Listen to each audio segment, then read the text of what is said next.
반갑습니다. 반갑습니다.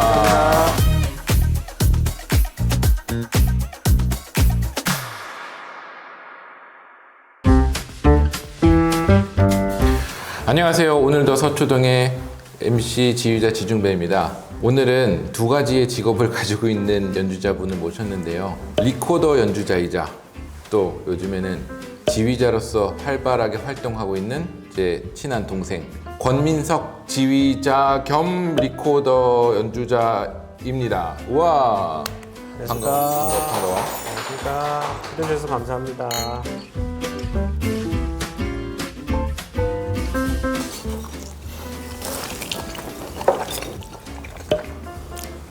정말 맛있습니다.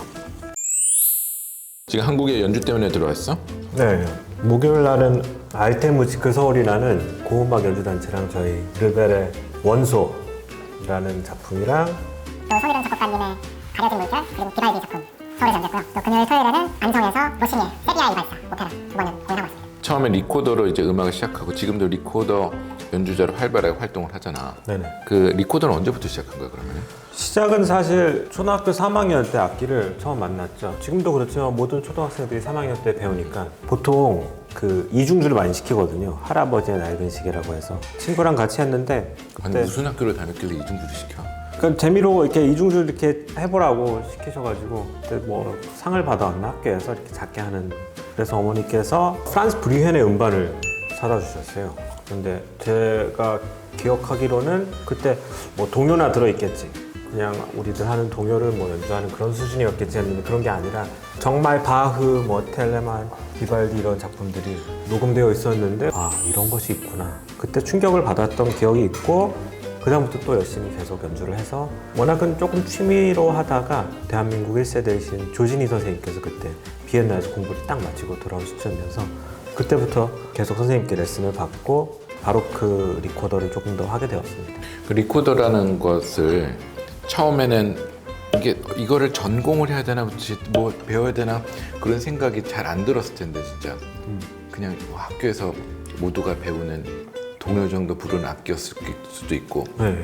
기본적인 인식이. 네. 근데 처음에 음악을 접한 것도 바로 그 시대 음악을 많이 접했고 그 운명인가 보다. 악기랑 맞는 주파수가 있는 것 같아요. 그래서 바이올리니스트들은 보면 바이올리니스트 같은 느낌이 있고 첼리스트들은 클리셰일 수 있지만 첼리스트 같은 느낌이 있는데 예민하고 첼리스트는 조금 사람들이 편안하고 지휘자님께서 그렇게 말씀하시네요. 악기랑 잘 맞았던 것 같습니다. 그런 면에서 리코더 자체가 단순한 것 같지만 그 안에서 어려운 점도 있고 나무 목관 악기여서 소박한 것 같지만 또 깊은 울림이 있는 악기거든요. 그래서 리코더 애호가 분들이나 리코더를 좋아하는 분들을 뵈면 비슷한 점들이 느껴지는 것 같습니다. 리코더 애호가 분들이 많아? 아주 큽니다. 보급률이 가장 높은 악기. 모두가 배우니까 처음에. 그렇죠. 그리고 한번 샀다가 잃어버리고 다시 사고 막 그럼 집에 리코더 한 4대씩 있거든요. 보급률이 제일 높은 악기예요. 그런데 그만큼 리코더를 또 바로크 악기로 좋아해 주는 분들이 많아서 국내 최대 리코더 아마 동호회가 리코더의 꿈이라고 있어요. 그 리코더의 꿈은 자기도 가서 뭐 왔다 갔다 하고 가서 뭐 지도도 해주고 그래? 저도 어렸을 때 회원이었고 지금도 회원이죠. 진짜? 네. 더 어렸을 때 학생 때부터 연주할 때 와서 좋아해 주시고 하시던 분들이어서 처음에는 애호가처럼 같이 이렇게 애호가 분들이랑 시작을 한 거네. 저는 레슨을 뭐 받으면서. 받고 있었지만 가서 활동도 하고 재밌게 저희 앙상블도 하고 같이 연주도 하고 그랬었죠. 근데 리코더를 그렇게 전공을 하고 했는데 이제 서울대 이론과로 들어갔잖아. 네. 대학은 우리나라에서 리코더를 전공을 하는 대학이 없어서 그랬던 거 아니면 원래 있는데 예종에서 있지 않았어? 네, 제가 학교 입학할 때 예종에서도 정말 감사하게도 리코더과가 생겼습니다. 제가 사실 예비학교를 다녔습니다. 예술종합학교 예비학교를 다녀서 좋은 곳이고 가고 싶었지만 리코더를 할 때 가장 많이 하는 게 바로 그 음악이고 또 시대악기 연주를 하려면 당시 그 시대나 그런 음악의 역사적인 맥락 이런 것들이 음악학을 조금 더 공부하고 싶어서 서울대로 진학을 하게 됐습니다. 리코더를 그렇게 하고 어떻게 보면은 처음에 한국에서 많이 알려졌잖아. 네. 리코더 연주자로 아주 유명하게. 막 유명해지기보다는 그때 운 좋게 제가 국제 콘쿠르를 한 2개, 하나 우승하고 다른 하나 입상하면서 10대 때. 그때가 제가 대학교 2, 3학년이니까 21, 2살 때였습니다. 진짜 뭐라고 표현을 해야 되나? 잘 없는 연주자, 국내에서는, 한국에서는 무대가 다양하게 있었어, 그러면은? 아, 뭐 이렇게 다른 악기처럼 뭐 협연하는 무대가 있거나.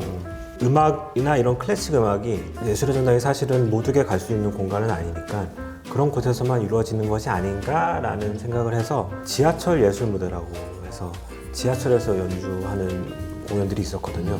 그러면 보통 사당역에서 많이 했는데 그때 제가 고등학생 때 주말마다 찾아가서 거기서도 연주를 했는데 뭐 관객분들은 워낙 좋아해 주셨고 그래서 덕분에 지하철 다른 무대들도 다니면서 연주도 하고 기억 남는 무대 중에 하나는 한 번은 달리는 경춘선 열차 위에서도 한번 연주를 했던 것 같아요. 그때는 춘천 고음악제 때였는데 고음악제를 하면 다른 춘천 인형극제랑 이렇게 연계를 해서 같이 협업도 하거든요. 춘천 인형극제에 가는 무궁화호 열차가 있었어요. 풍선, 그리고 연극, 아코디언, 리코더 연주자 해서 한 량씩 지나가면서 무대를 해드리는 거였어요. 너무 재밌죠. 근데 가다가 갑자기 기체가 흔들리는 거예요. 연주를 하다가. 그래서 연주하다가 뭐 붙잡고 잠깐 쉬어가고 그런 것들도 기억이 납니다. 진짜 피리 부는 사나이요. 진짜 그렇게 연주를 했었는데 저는 많이 도움이 된 것 같습니다. 가만히 앉아서 하는 게 아니라 더 다가가고 가만히 있으면서도 다가갈 수 있는 방법을 배운 것 같습니다. 조용하게 얘기하면서도 다른 사람을 들을 수 있게 하는 게 얼마나 어려운 일인지 그런 것들을 느낄 수 있었습니다. 리코더로 이제 독주엘 하면은 리코더 되게 종류가 많잖아. 막 리코더 막 이렇게 있고 막 그러면은 한번 리코더를 독주하면은 악기를 막 엄청나게 우르르 가지고 나가서 독주를 해 아니면은 그렇게 하실 수도 있고 정말 바로크 음악만 연주하면 보통 알토, 소프라노 안에서 끝날 수 있는데 이제 현대곡들이나 그리고 리코더 콘서트라고 해서 리코더끼리 모여가지고 하게 되면 리코더 오케스트라처럼 그 다양한 음역대 리코더가 있어야 돼서 다른 악기를 쓰기도 하죠. 그런데 연주자라면 리코더 종류별로 다 갖추고 있어야 되고 또 리코더도 만약 제 알토 리코더 하나를 예로 든다면 바로크 시대 악기를 쓸 때 인고가 415악기가 하나는 있어야 되고 모던 오케스트라나 모던 악기랑 할 때 위에 440도 있어야 되고 프렌치 독일 악기 있어야 되고 초기 바로크 악기도 있어야 되고 혹시 뭐 프랑스 스타일로 연주해야 되면 390의 악기도 있어야 될 수도 있거든요. 그 알토 하나에 지금 6개가 있는 거예요. 거기다가 소프라노, 테너, 베이스 그래서 전 악기가 상당히 많은 편입니다. 그리고 거의 모든 연주자들이 많은 악기를 갖고 있고 우와 부자네. 악기 부자. 악기 부자는 맞습니다. 그 영화 보면은 암살자들이 딱 영화 보면 총 쫙 있는 것처럼 악기 쫙 이렇게 돼 있는 거네. 맞아요. 그 악기를 이렇게 돌돌돌 싸거든요. 그러면 싹 풀면 이렇게 악기들이 쫙 있죠. 그렇게 해서 지금 이제 지휘자로서 활발하게 활동을 하고 있는데 서울대 이론과를 졸업하고 네덜란드로 바로 간 거야? 졸업을 하는 게 맞았지만 제가 학교 다니면서 너무 늦으면 연주가로 활동하기 어렵지 않을까라는 불안감이 항상 있었던 것 같아요. 그때 조르지 사발이 내한을 했거든요.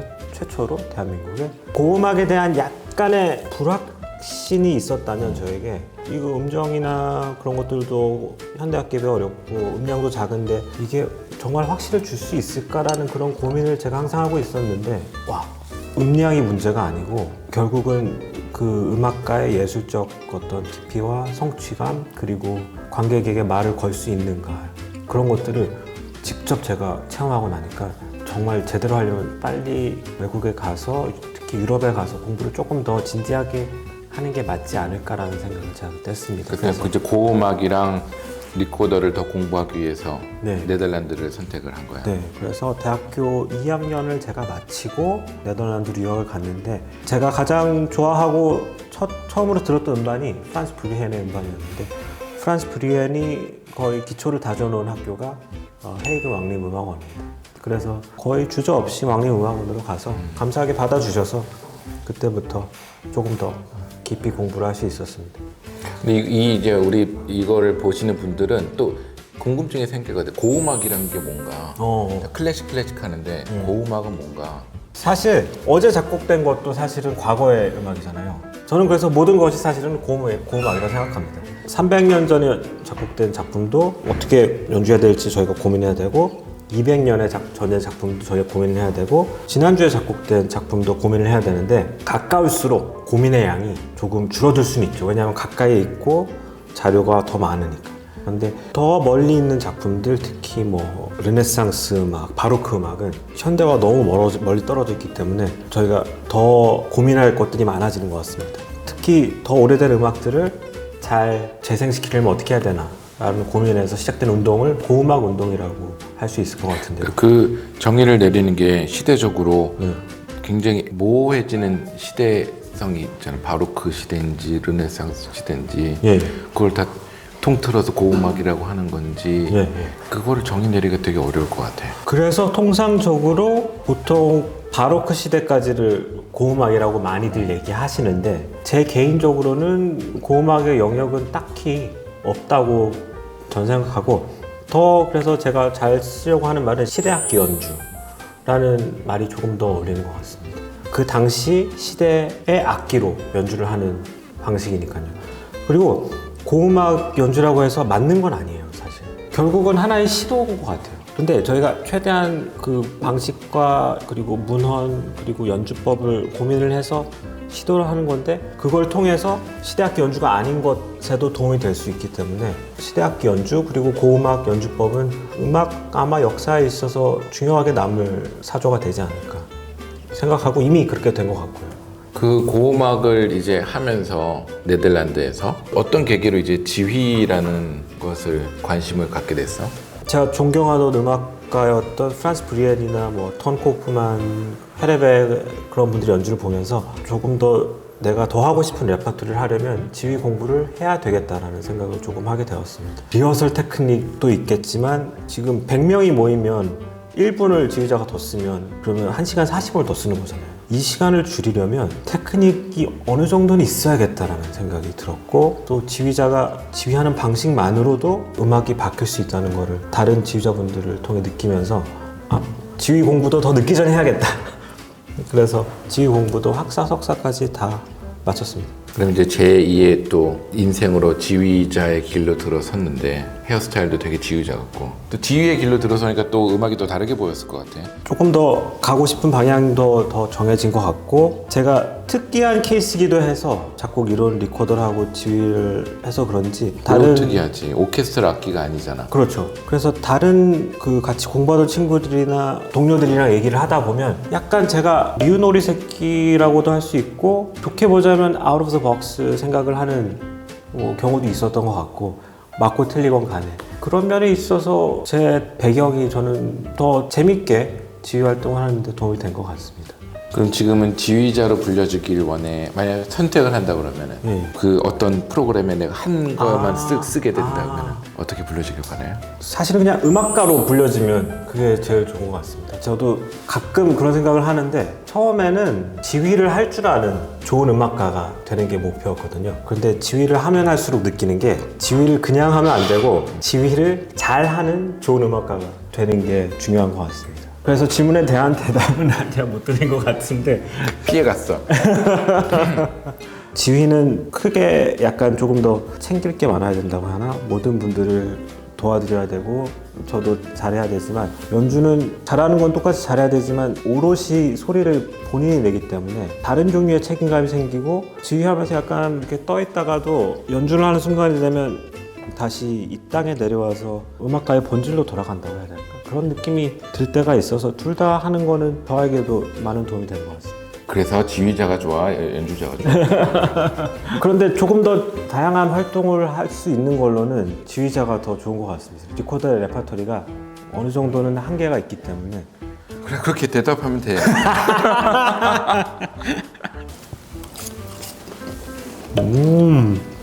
간을 진짜 그냥 손에다 쭉 이렇게 하시길래 마에스트로 역시. 전혀 또 연관이. 근데 요리랑 저도 요리를 뭐 잘하진 않지만 뭐 지휘도 아직 많이 부족하지만 비슷한 점이 있는 것 같아요. 어떻게 생각하세요, 지휘자님은? 비슷해. 그렇죠. 그 뭔가를 그 조합한다는 게 그렇죠. 또 재료가 좋으면 좋고 결국 컨셉을 있어야 되고 큰 그림을 그린 상황에서 엑세큐션을 그러니까 해야 되는 거니까 어디에 포인트를 줄지. 그렇지. 프로그램도 그렇잖아. 우리 서곡 같은 경우는 에피타이저가 있는 거고, 그다음에 메인 디쉬가 있고, 앵콜 같은 거는 뭐 디저트가 될 수 디저트 있고. 근데 그것도 우리가 스토리를 만들어가면서 항상 프로그램을 짜잖아. 네. 그냥 막 그냥 이렇게 넣는 건 아니잖아. 그럼요. 내가 좋아하는 것만 하는 것도 아니고 누구의 입맛에 맞추는 것도 있고. 그렇죠. 나는 요리하는 사람이 아닌데 왜 요리에 대해 진지하게 얘기를 하지? 아니요, 이렇게 즐겁게 맛있게 만들어 주시니까. 조금 돌아가면은 다시 리코더를 누가 하겠다는 이제 어린 학생이 나오면은 네. 또 어떻게 말해줄 거야? 저는 무조건 해보라고 하죠. 그리고 음악과 함께 살 수 있다는 게 사실은 얼마나 행복한 일이잖아요. 그게 동반자가 리코더가 될 수 있으면 저는 너무나 행복한 삶일 수 있다고 생각합니다. 물론 모두가 솔리스트가 되고 모두가 제일 많은 연주를 할 수는 없죠. 하지만 그 악기를 선택해서 악기에 자신을 다 쏟아부어서 본인이 사랑하는 그 악기와 음악을 업으로 삼을 수 있으면 그건 정말 행복한 삶일 것 같습니다. 제가 뭐 책임질 건 아니지만 본인이 정말 하고 싶다면 저는 말리지 않고 언제든지 독려하고 싶습니다. 지휘자는 어떻게 생각하세요? 지휘하겠다는 학생이 왔어요. 말리겠지. 다 말릴 거야. 아무튼 오늘 재밌었어. 너무 즐거웠습니다. 이거 하고 2차 가야지 이제. 2차 가시죠, 2차. 2차 갑시다. 감독님들 고생 많으셨습니다. 인사하기 전에 제일 중요한 걸 한번 해줘야 돼요. 좋아요. 좋아요와 구독인가? 알림 설정? 시작.